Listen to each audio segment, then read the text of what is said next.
Friends, today we'll discuss about the revolt of 1857. So, what are the factors of the revolt? Well, the first one is political factors. And political factors, the British policies in the middle of the 18th century, and because of those policies, many rulers had to give up their kingdoms to the British because of policies like the subsidiary alliance, the doctrine of lapse that we discussed in the previous video, and they were very powerful, and they made the English East India Company the biggest power in India. They robbed the status, they robbed everything of political rulers that were in India, and it caused many rulers to try to overcome the British, but none was successful because the British was just too powerful. So the second factor is economic factors.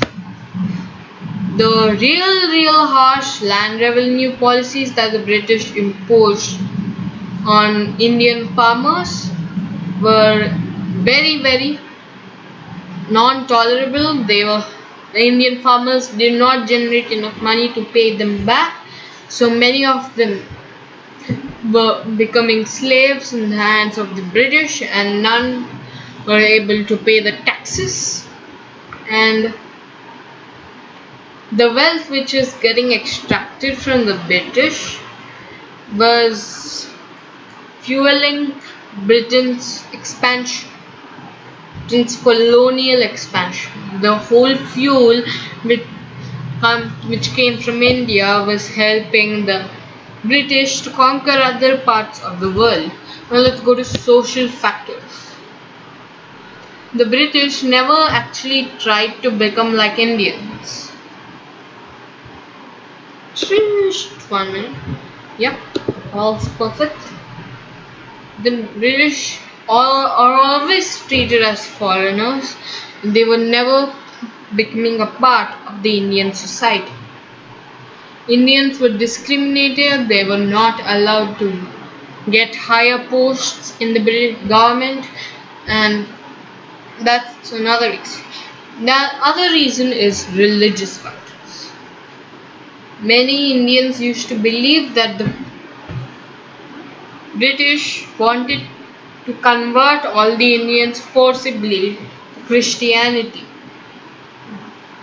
So they protested that they do not want to become Christian, they want to follow their own culture, their own tradition, their own religion.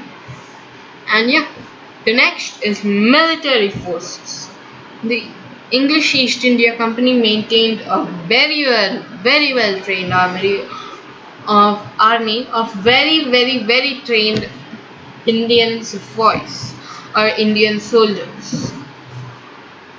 While Madras and Bombay had their own armies, other places like was other places like Bengal's army was recruited from other areas, and also a law was passed which required these soldiers to travel abroad to fight for other things which the British wanted to conquer if required.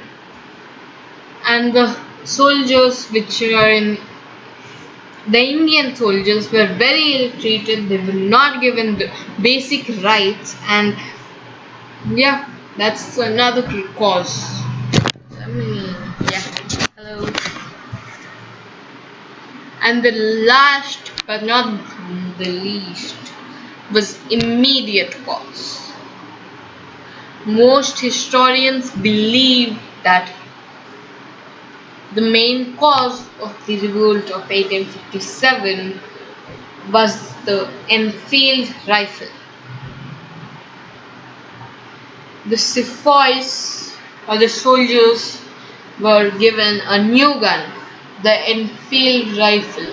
In order to load the rifle, they had to bite the cartridge like this and pull it open, which contained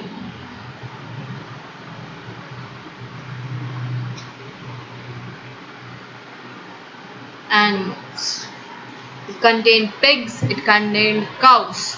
But the Hindus, they treat animals like gods and they completely re- protested against it. One of the main factors was Mangal Pandey. Mangal Pandey was the first one to refuse using the Enfield rifle and he fired at his superior officer and killed him. He was arrested and killed. The incident showed that people were ready to even face death to protect their religion. So the factors of the revolts are over. Now let's move on to the case studies. The first case study, Meerut. Following Mangal Pandey's execution, 85 soldiers of the 3rd Bengal Light Cavalry Regiment, which was stationed at Meerut, also refused to touch the cartridges. They were sentenced to 10 years imprisonment on 9th May 1857. Angered by this, the other soldiers of the regiment stormed the prisons and freed their colleagues. They attacked and killed a number of European officers, men and women. The soldiers then marched towards Delhi, which was the Mughal capital and the symbolic of the Indian power.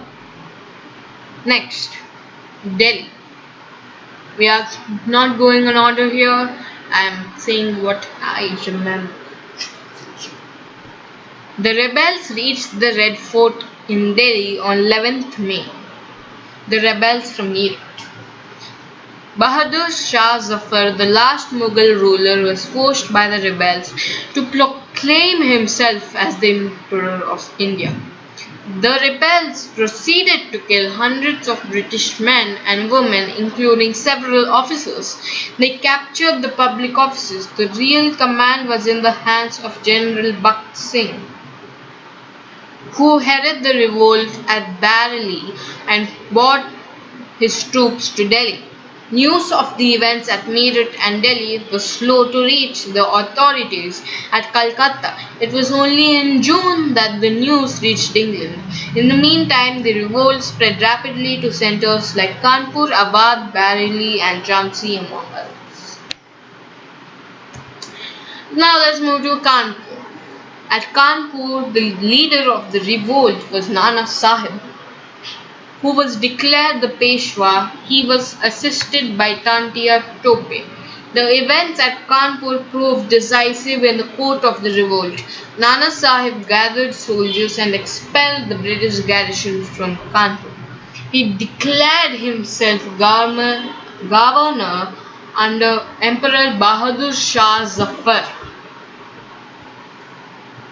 The British were unprepared for the siege of Kanpur and agreed to surrender after 3 weeks. Nana Sahib in turn agreed to provide safe passage to the Europeans to Allahabad. There is a lot of controversy about the events which took place on the banks of Ganga on 27 June, where the British women and children were leaving Kanpur for Allahabad. 40 boats were carrying the British community to Allahabad. However, these boats were fired upon as they were leaving. British women, children, and soldiers on the boats were massacred by Nana Sahib's troops. This led to widespread anti-India sentiment in Britain. No one is sure as who ordered the fling. Now let's move on to Lucknow. Lucknow was the capital of Awadh. Awadh was a province which was there at that time, which represented Uttar Pradesh, which is there now. The British annexed Awadh even when it had signed the subsidiary alliance in 1801. They also ill-treated the royal family of the Nawab. The annexation of Awadh had not only angered the sepoys but also hailed from there, but had also displaced talukdars, the landed aristocracy, and many people out of work. The revolt here was led by Begum Hazrat Mahal. She was joined by talukdars the peasants, and the disbanded soldiers of the old Awadh army, Henry Lawrence, the British commissioner in Lucknow, fortified his residency to provide shelter to the British forces. Men, women, and children. The sepoys laid siege to the residency building for 8 months. The British managed to hold off the rebels even though they suffered casualties due to violence and sickness. Lawrence himself was killed in the fighting. In spite of their best efforts, the rebels were unable to dislodge the British. This proved to be a decisive factor in the outcome of the revolt. And that's it for this video, part 1 of the revolt of the 1857. So in part 2 we'll discuss the revolt of Jhansi and the impact of the revolt. So hope you guys enjoyed the video, and yep, and see you guys.